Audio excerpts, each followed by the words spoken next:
আপনি যদি ঘুষ, দুর্নীতি, চাঁদাবাজি, সন্ত্রাসী এইসবের বিরুদ্ধে কথা বলেন, তাহলে কোনো না কোনো দলের গায়ে লেগে যায়, কোনো না কোনো রাজনৈতিক দলের গায়ে এটা লেগে যায়, বা তারা ইচ্ছাকৃতভাবে গায়ে নিয়ে নেয়, কারণ তারা এগুলোর ভিতর জড়িত থাকে। একসময় যেমন হাসিনা ছিল, মানুষ যদি ন্যায়ের কথা বলতো তখন তাকে নিয়ে গুম করতো, বিভিন্ন মামলা হামলা দিত। যেমন বিএনপির 17 বছর ঠিকমতো বাড়িতে ঘুমাতে পারে না, বনে জঙ্গলে এখানে সেখানে ঘুমাইছে, হামলা মামলা পুলিশের ভয়। এখন ঠিক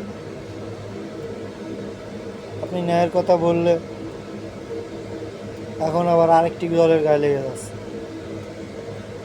তারা এখন জনবিচ্ছিন্ন হয়ে আর কোনো উপায় না পেয়ে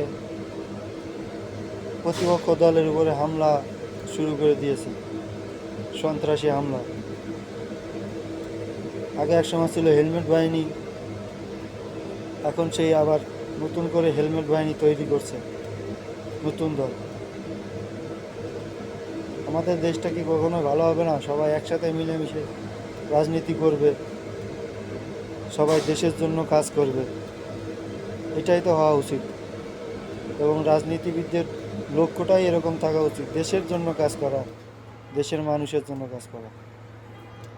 তারা নিজেদের জন্যই রাজনীতি করে, তা না হলে 5ই আগস্টের পরবর্তীতে আবারও এরকম কেন প্রতিপক্ষ দলের উপরে হামলা, মা বোনদের উপরে হামলা, মা বোনেরা ভোট চাইতে যাচ্ছে তাদের উপরে হামলা করছে, তাদের হিজাব খুলে ফেলা হচ্ছে।